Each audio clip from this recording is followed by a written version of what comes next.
The first time I was intimate with Anna Miller, I smelled smoke on her chest. It was on both sides, left and right. I don't smoke. I never have. I couldn't believe it. I nearly pressed my nose against her skin to make sure I wasn't imagining it. But the scent, there was no mistaking it. My mind suddenly went blank, as if it had exploded. Anna Miller wasn't pleased with my hesitation. Are you going to keep doing this, or not? You're so annoying. You come back after a few days away, acting like a hungry dog, and don't even let me take a shower first. When she saw I was still frozen, she flipped off the bed, grumbling as she went into the bathroom. I remained there, still in shock, unable to snap out of it. That night, Anna Miller slept soundly beside me, while I lay awake, my mind racing, unable to find rest. The next day, I drove Anna Miller to school. She was pursuing her PhD at a local university and was set to graduate this year. I drove in silence, my face expressionless, while Anna immediately got on her phone and started chatting, not saying a word to me. Before, she would always share stories about her school life, and we could talk endlessly. But now, if I didn't bring up a topic, she barely spoke to me about anything. When did this change happen? And most importantly, who was that man who smelled of smoke? A surge of anger flooded my chest, and I unconsciously gripped the steering wheel tighter. I knew almost all the men in Anna's circle. I spent all night thinking about it, but none of them seemed to fit the bill. As we neared the school, Anna's phone played a voice message. It was the voice of a middle-aged man. Anna, are you still not at the lab? I was thinking. The message cut off abruptly. I glanced at Anna. She responded nonchalantly, I have to give a talk to the juniors about how to use the lab equipment. The professor's been pushing me. You can drop me here, I'll walk the rest of the way. I had a nagging feeling something was off, but I couldn't quite place it. My heart was pounding in my chest. I never suspected Anna's mentor, Henry, until now. I'd only seen a photo of him.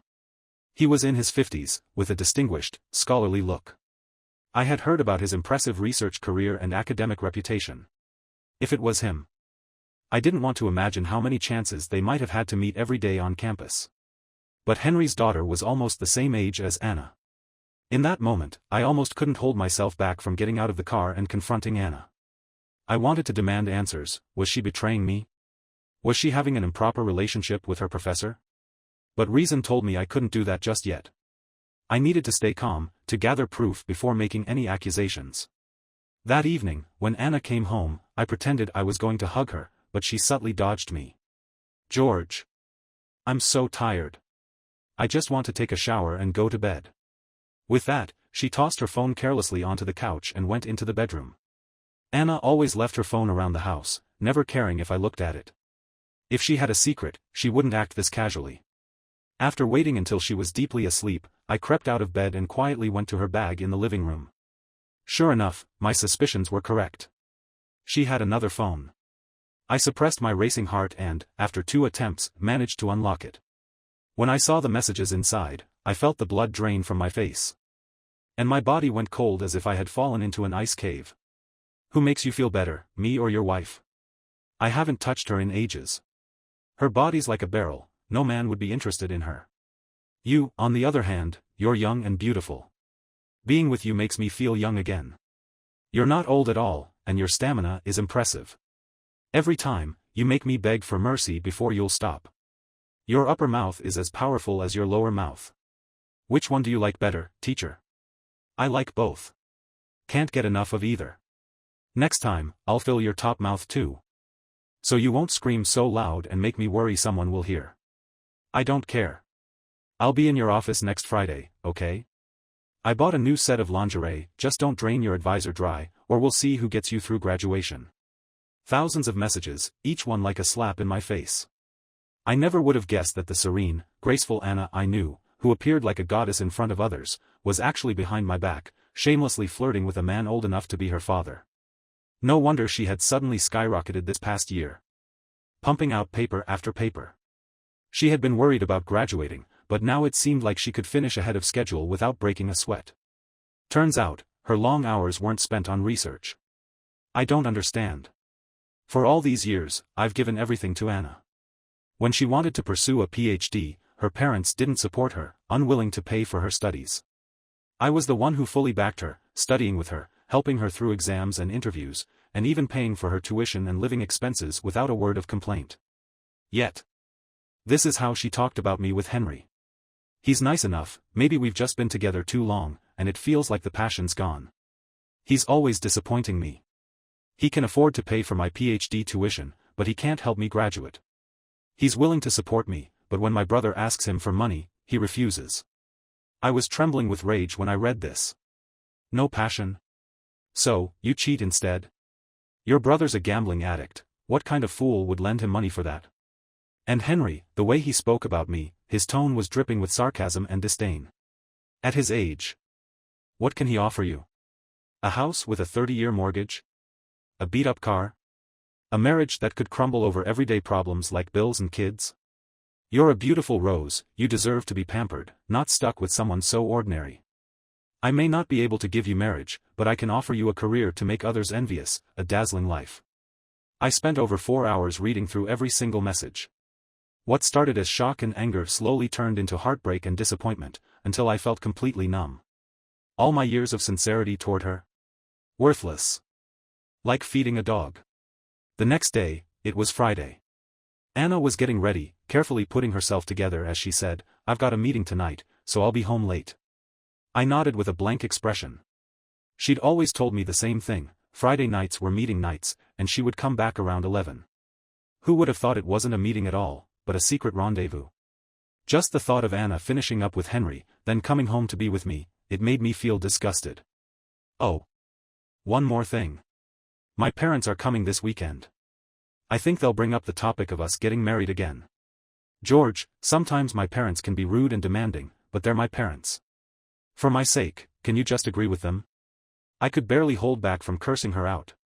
She had been spending my money, living in my house, and cheating on me for who knows how long. And now, she had the nerve to ask me to meet her parents' absurd demands? What did she think I was? I forced out a thin smile. Okay, I'll pick them up tomorrow. As for their requests, I'll have a proper discussion with them. Anna smiled sweetly and hummed as she walked out the door.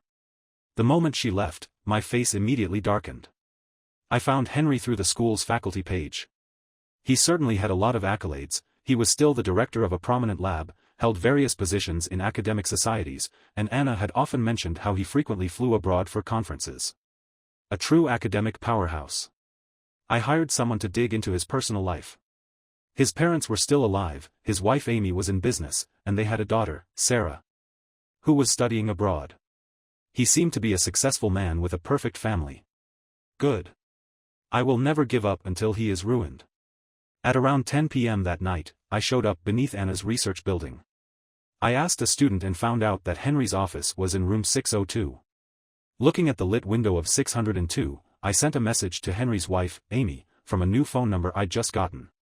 "Do you really think you deserve Henry, old woman?" The phone rang almost immediately. I ignored it and sent another message. "Your husband says he's working late. But what he really means is that he can't stand his old wife at home. Henry's too kind to say it, but I feel sorry for him. Consider this a warning, leave while you still have time and make room for someone else."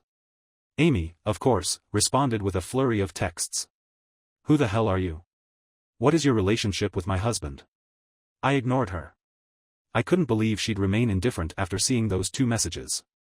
Sure enough, not long after, Henry came rushing out. His expression was anxious, and he was hastily speaking on the phone while walking fast. Anna was trailing behind him, trying to grab his arm. Henry recoiled as if shocked, then turned to silence her with a gesture. Without another word, he jumped in his car and sped off, leaving Anna standing there, staring after him with a look of betrayal. As soon as I got home, Anna walked in right behind me. I acted like nothing had happened. "Anna, your meeting ended early today?" She gave a quiet reply, and I could tell her mood was off. How laughable. Anna had always been so confident about her looks. From her conversation with Henry, she seemed to think she was on a whole different level compared to his wife. Like she had some kind of undeniable edge in their relationship. Yet, when Amy called, Henry dropped everything and went home. Men like Henry, no matter how much they've lost interest in their wives, still care about maintaining a solid family image. They care about the perfect outward appearance of their life. Especially since Henry and Amy had a child together. But from the moment I found out about his affair with Anna, he was as good as dead to me. The next day, I met Anna's parents, the Millers. They lived just an hour outside the city.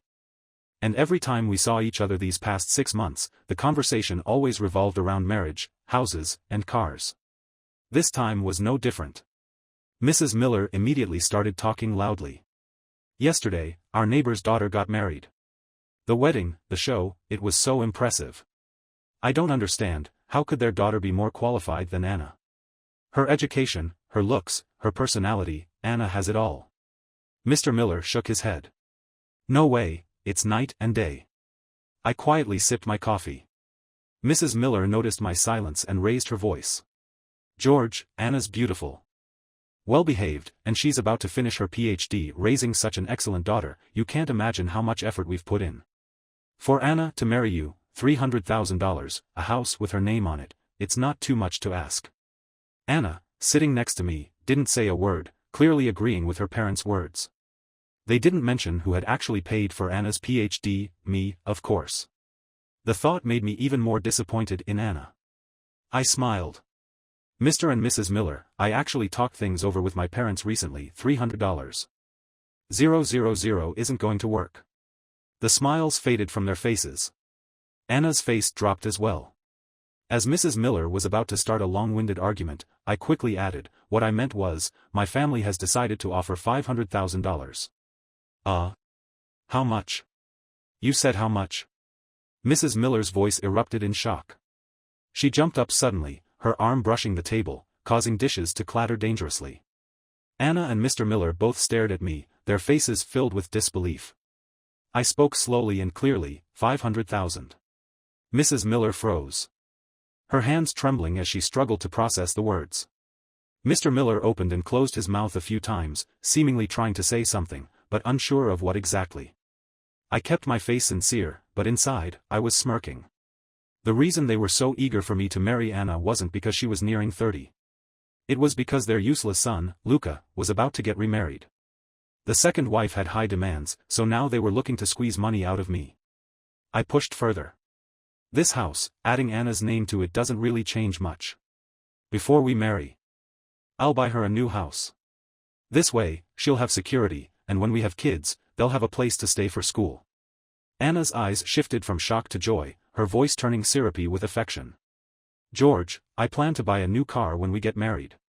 This one I drive, while not terrible, is just a basic car. I've only had it for a little over a year. If Luca needs it, he can take it any time. Before I could finish, Mr. Miller grabbed a bottle of wine, sat next to me, and threw an arm around my shoulders. George, from the moment you met Anna, I knew you were a reliable kid. I'll sleep easy knowing she's with you. You're too kind, sir. I looked at Anna. Anna has been good to me, so I'll be good to her, too. Anna gazed at me lovingly. Mrs. Miller eagerly moved all the meat and dishes in front of me. Enough talk, eat some food. The family basked in a wave of happiness, oblivious to the smirk in my eyes. Laugh now, while it's all smiles. When the dream shatters, the crash will be all the more brutal. That night, Anna was unusually proactive in bed. At the end, she trembled and whispered, George. You're so good to me. I love you so much. But some people are just shameless. The more good you do for them, the more they take it for granted, trampling on your genuine feelings without a second thought. The next day, she secretly messaged Henry from another phone. The other night, I wasn't happy. I need compensation. Although I didn't know how Henry had explained things to Amy that night, my move had some effect. Henry messaged Anna saying he needed to be careful at the school lately, as his old woman was checking up on him every day. Anna responded by whining, complaining, and even sending a few seductive pictures of herself in black stockings, finally coaxing the Henry into agreeing to help her apply for a science grant. If she got that grant, it would be a huge help for Anna to stay at the university after graduation. TCH. It really was a gratifying, full-fledged sexual transaction. For the next 2 weeks, Anna came home early every day, cooked and cleaned with me, and our relationship seemed to be improving. But, of course, that was just the appearance of it. A few days later, Anna suddenly said she had to go on a business trip to attend an academic conference. I tested the waters, should I take leave and go with you? She replied, you're so busy. I'll go alone. The next day, Anna refused my offer to drive her and took a taxi with her suitcase. I secretly hailed a taxi and followed her. Sure enough, her destination wasn't the airport, but a star-rated hotel. I waited patiently outside. Around 7 p.m., Henry showed up. As soon as he entered the lobby, he headed straight for the elevator. I adjusted my hat and mask and followed him up. Based on Anna and Henry's chat history, I was sure he didn't know me. The elevator only had the two of us. Henry pressed the button for the 8th floor. I pressed for the 7th. When the elevator reached the 7th floor, I quickly rushed through the emergency exit to the 8th. Henry had just stepped out of the elevator. I hid and watched as he knocked on one of the rooms. I took out my phone and made a call. Big Vision Hotel, 8006. Just do as I say. 20 minutes later. Two guys in suits arrived, Nate and Pete. They walked straight to the door of 8006, with Pete gently knocking, while Nate held a video camera. Good evening, room service. We're giving away a big gift to all guests staying with us today. The door to 8006 opened. Without hesitation, the two of them pushed their way in and closed the door behind them. Henry looked suspicious. Aren't you here to deliver something? Hey! What are you recording? Put your phone down. Before he could finish his sentence, Pete slapped him across the face. Go to hell. Henry's meticulously styled hair was a mess. And his face darkened with anger. Who are you? Why are you hitting me? Pete slapped him again. Henry's glasses flew off his face and landed on the floor. At this point, he seemed to realize things were going south. Panic flashed across his face, but he tried to stay calm. Let's talk. If you keep hitting me, I'll call the police. The slaps kept coming, forcing Henry to retreat step by step.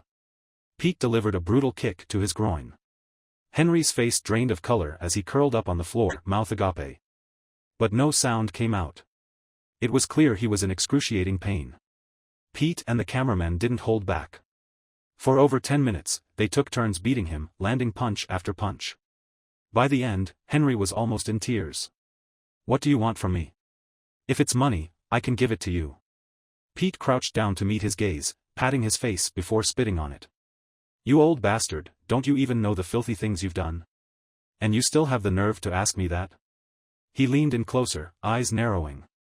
I've got a question for you. The woman you slept with tonight. Did you know she has a boyfriend? Henry's pupils constricted. He blurted out, Are you her boyfriend? Pete sneered but didn't answer directly. Now tell me, should I be hitting you? Henry didn't dare to speak. His eyes darted around, and after a long pause, he finally squeezed out a response. As long as you don't make a scene, I'll agree to anything you want. What can you give me? I'll give you money. I can transfer it to you right now. Pete slammed Henry's head a few times like he was shooting a basketball. Go fuck yourself, you think I'm stupid? You transfer the money. Then turn around and call the cops on me, saying I'm extorting you. What do you think will happen then? Henry pleaded for mercy. No. I won't do that. If you don't trust me, I have $5,000 in cash in my bag. You can take it right now. Henry, a big shot in academia, usually walked around in front of teachers and students like a king. But here, now, he was on his knees, groveling before a 20-something-year-old kid. How ridiculous it was. I want you to look into the camera and say that you're scum, lower than a dog, that you should not be hitting on other people's girlfriends. That you're a piece of shit. Pete raised his hand, and Henry hurriedly obeyed. I'm scum, I'm lower than a dog, I shouldn't seduce my students, I'm a piece of shit. Pete nodded in satisfaction. Just then, a woman's scream came from behind them. The camera whipped around to reveal Anna's panicked face. She was standing at the bathroom door, wrapped only in a bath towel, her long legs exposed. Who are you? Who the hell are you? Henry instantly realized something was wrong. Anna, he's not. Just then, Pete said, Huh? Isn't this room 8016?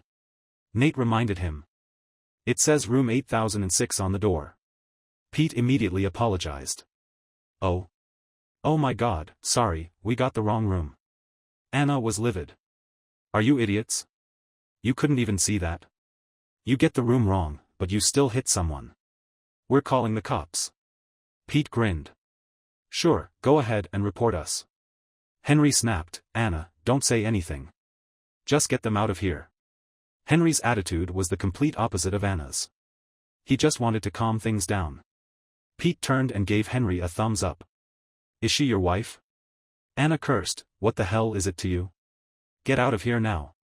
As Pete walked past Anna, he suddenly added, you're such a filthy bitch trying to act all high and mighty. If you two weren't having an affair, why would he feel so guilty? Anna's face instantly turned pale. The video stopped right there. Pete said to me, don't worry. That kick I gave him, even if it doesn't ruin him, it'll make sure he can't get hard for at least a month. He then handed me the $5,000 he took from Henry's bag. I was pleased with the results. I had arranged for these two beforehand, telling them to not kill him but to make sure they got the whole thing on video. Even if Henry was innocently beaten up, he definitely wouldn't dare to blow the whistle. He had to take this silent loss. The next day, Anna came back. There were dark circles under her eyes, and she clearly hadn't rested well. She spent the entire day running errands for Henry, taking care of him at the hospital. Of course, she was exhausted. She collapsed on the sofa, ordering me to pour her a glass of water and give her a nice massage. Business trips are really tiring. I barely even ate, George. Can you order me some takeout? I wasn't about to fall for that. After a week of pretending to be affectionate, it was time for a new script. I found a random excuse to start a fight with her. Anna was shaking with rage. George, are you crazy? I had a couple of words with a delivery guy last week and you're bringing that up to argue with me? You still dare to call me cheap? I raised my voice even louder. Look at how you smile at other men like you're worthless. You're nothing but a bitch. I had never spoken so harshly. Not even during our past arguments. Anna was completely stunned. Her eyes reddened, and with no care for her image, she shouted, rushing toward me to scratch me. Who are you calling a bitch? I sighed in irritation. Anna, we're about to get married. You eat, drink, and use my money. You should be keeping your distance from other men. Can you at least have some self-awareness?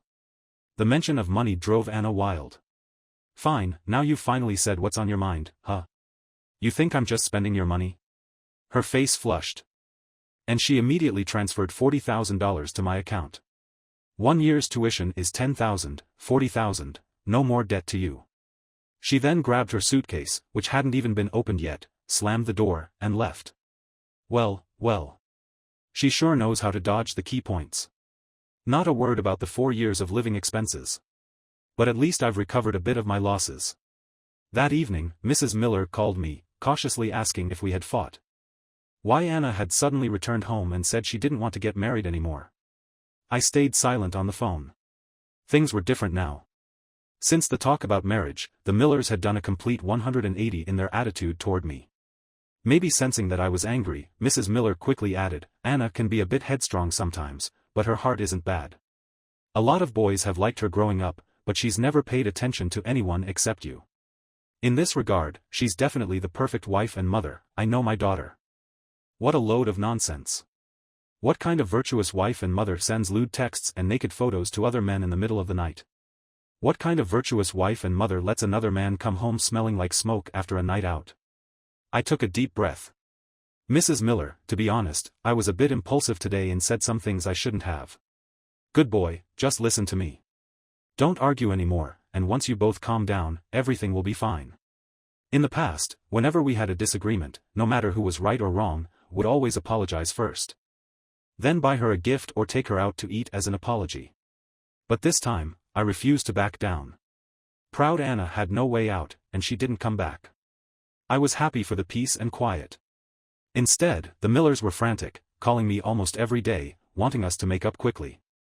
I wondered how Henry was doing after the brutal beating. It was time to give him another surprise.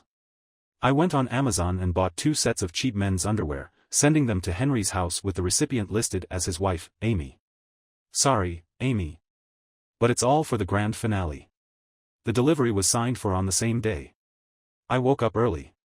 Anna had mentioned before that they would be hosting a group of international scholars at her school for an exchange visit. Before leaving, I texted Henry's wife, Amy. Did you get the underwear? Hurry up and wash it, make sure Henry wears it tomorrow for me to see. Henry says the only thing you gave him is a worthless daughter. Not having a son is his biggest regret in life. I'm going to give him a son. You bitch, who the hell are you? If you want to know who I am, come to the school and see for yourself. I disguised myself and snuck into the research building, just as a group of foreign scholars walked through, accompanied by the dean and several professors. Many teachers and students were trailing behind, and I blended in at the back unnoticed. This is the key laboratory led by Professor Henry. Under his guidance, his students have tackled numerous important research topics this year. Please, come in. Standing next to the equipment, Anna wore a dark blue dress. And the foreign scholars marveled in admiration. The two girls beside me were also excited. It's Anna.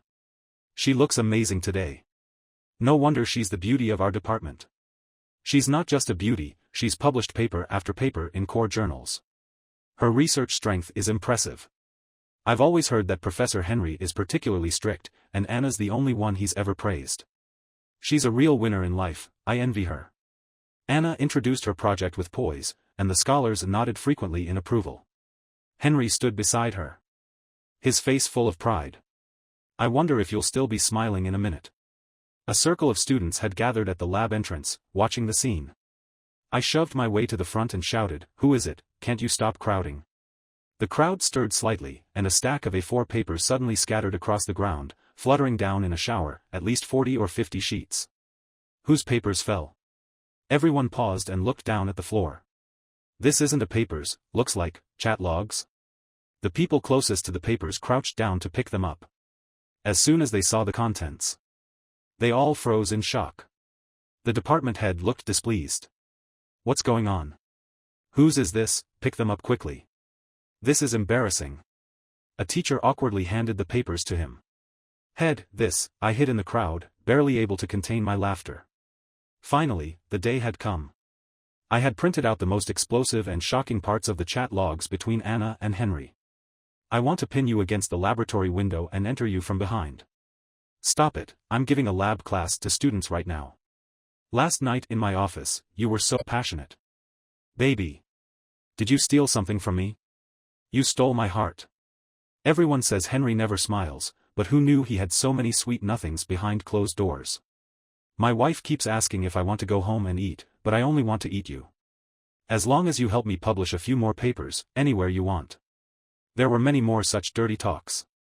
To make the scandal even more juicy and relatable to the teachers and students, I had even selected some content that was related to the school. One professor had been divorced for years. The department head had been trying for a child but gave up and chose to be childless. Each and every piece was gossip Henry had spilled to Anna. The department head held the papers, his face growing darker and darker. The two of them also saw the chat records. Anna's face instantly went pale, and she nearly collapsed. Henry stood frozen in place. Experience prevails.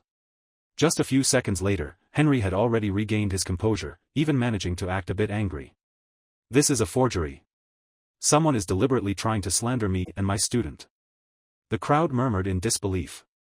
The chat logs spanned several months, who would have the patience to fabricate something so intricate? But there were also many who believed Henry and Anna, thinking someone was trying to frame them. Anna, seeing the opportunity, began to tearfully sob. She was already beautiful, and when she cried, her face was like a delicate flower in the rain, making everyone around her try to console her. Anna, don't cry, who would believe such nonsense? Damn it, let me know who did this to slander Anna, I'll beat the hell out of them. The scholars were completely confused, asking what had actually happened, while the department head was on the verge of dying from embarrassment. All right, everyone stop looking. Someone clean this up, Henry, you. He didn't finish his sentence when a slightly overweight middle-aged woman suddenly burst into the room from the door. She locked eyes with Anna, grabbed her by the hair, and swung her arm, slapping her across the face. You bitch, so it's you. Trying to seduce your own professor, do you have no shame? The woman slapped Anna with every curse. Each hit more forceful than the last. Anna wasn't prepared and took 6 or 7 hard slaps, her fair face swelling instantly. Ah! Anna screamed in pain. The people around them finally reacted, rushing to pull the woman away. Once she was separated, the overweight woman turned to Henry, who was still in a daze. Henry, if you don't want to be with me anymore, just get a divorce. You're raising this slut of a mistress, letting her flaunt herself in front of me every day, thinking I'm easy to bully, huh? So what if I had a daughter?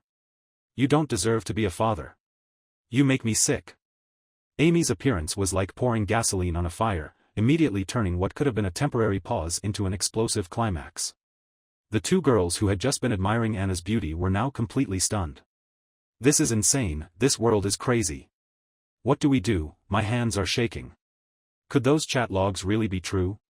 Oh my God. Meanwhile, Anna and Henry. Anna was sobbing, gasping for air, nearly on the verge of collapse. The girls who had been comforting her earlier silently distanced themselves from her. Henry, pale as a ghost, tried to keep up his composure. You've been tricked. Stop making up nonsense. It felt so good. Is there anything more satisfying than watching a hypocritical, self-righteous person have their mask ripped off in public?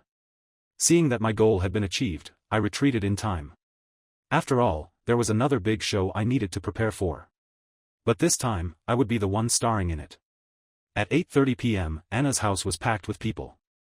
The Miller couple, Luca's girlfriend, relatives, neighbors, classmates. And all the friends I could get were there. Mrs. Miller was proudly showing off. My son-in-law is so generous, he promised to buy Anna a house. The Miller couple basked in the praises and envious glances of everyone, growing more and more smug. I smiled. Anna is such a wonderful girl, marrying her is my greatest blessing. Just then, Anna's best friend shouted, Anna's back. The door opened, and I knelt on one knee, holding a diamond ring. Anna, I was wrong. I've thought about this seriously. You are the one I want to spend my life with. I should have been caring, understanding, and supportive. How could I make you angry and hurt you? I promise I won't make you upset again. Will you forgive me? And, will you marry me? Anna was caught off guard, first shocked by my sudden gesture. After hearing my words, she stood frozen, unable to speak for a long time. I was the closest, so I saw her eyes red and her cheeks still swollen. Say yes. Say yes. Everyone in the room started clapping and cheering. Anna suddenly covered her mouth and began crying. Anna's just too emotional. Anna, hurry up. With the increasing pressure from everyone's loud encouragement. Anna was on the verge of agreeing when my phone rang at the most inopportune moment. What? Oh, okay. I hung up the phone, puzzled. Strange, someone just called and said they knew I was going to propose to Anna today, and they sent me a gift to my email. They said I had to look at it immediately. Mrs. Miller frowned. Who would do that? Why send it now of all times? I looked at Anna. I'm not sure, but they said they were from Anna's school and knew her. Anna's whole body trembled. I cheerfully suggested, that must be a message from Anna's classmates. Maybe even a congratulatory video for us. Let's cast it to the TV and watch together. Everyone thought it sounded reasonable, and someone quickly turned on the TV. Anna was really panicking now. She tried to stop me. George, let's not watch it just yet, but how could I listen to her? I'd been preparing for this moment. Without hesitation, I cast the screen. Opened the email. Clicked on the video. And played it. In one smooth motion. Who are you? Who is this? Huh? Isn't this room 8016? Such a big mistake, how could you get it wrong? Anna, stop talking. Get them to leave now. Is she your wife? None of your business. Get out now. You bitch, you're still pretending to be innocent, if you weren't cheating, why is he so guilty? The video paused at the frame where Anna was only wearing a towel. The room fell eerily silent. Although the video was edited and only lasted for a few seconds, it was enough to leave everyone in shock. All eyes turned to Anna, who was shaking with fear. She was utterly humiliated, murmuring, No, that's not me, it's not me. I turned to face her, my expression emotionless. Suddenly, Anna lunged at me, gripping my hand tightly. Pleading, George, believe me, that wasn't me. I shook off her hand, my voice hoarse with anger. Don't think I don't recognize him, that man is your mentor, Henry. A gasp ran through the crowd. Anna's tears flowed harder. No wonder you always come home so late, no wonder you've been colder to me. It's all because you've been with Henry every day, in school no less. Anna, you're such a slut. I turned to leave, but Mrs. Miller suddenly grabbed me from behind. George, there must be some misunderstanding. The people in the room felt so awkward that they quickly made excuses to leave. Luca suddenly said, but don't they have that AI face-swapping tech? Someone probably just swapped Anna's face in. The Millers latched onto that like a lifeline. Yes, yes. That must be it. Anna is so talented, maybe someone's jealous of her. Anna would never do anything to hurt you. I sighed in frustration. Mr. Miller, Mrs. Miller, please stop.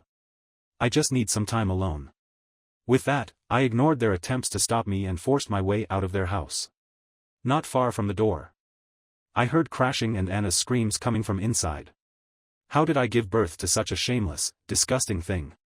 Just now, with so many people in the room, I bet by tonight, everyone will know what happened. That man is as old as your dad, and you. I had been patient for a month, and finally, the day had come. Thinking of Anna and Henry being publicly exposed, I felt a sense of satisfaction. When I got home, I carefully organized all their chat logs and the hotel video I'd obtained, then sent them to the principal's email. I sent it to every email I could find. In the body of the email, I anonymously reported that Henry had an improper relationship with his female PhD student, suggesting the school launch an immediate investigation into academic misconduct. This time, Henry wouldn't just get off easy. The next day, before I had even woken up, the Miller couple showed up at my house without any prior notice. Luckily, I'd had the foresight to change the door lock code the night before. They tried several times to open it but couldn't, so they just kept knocking.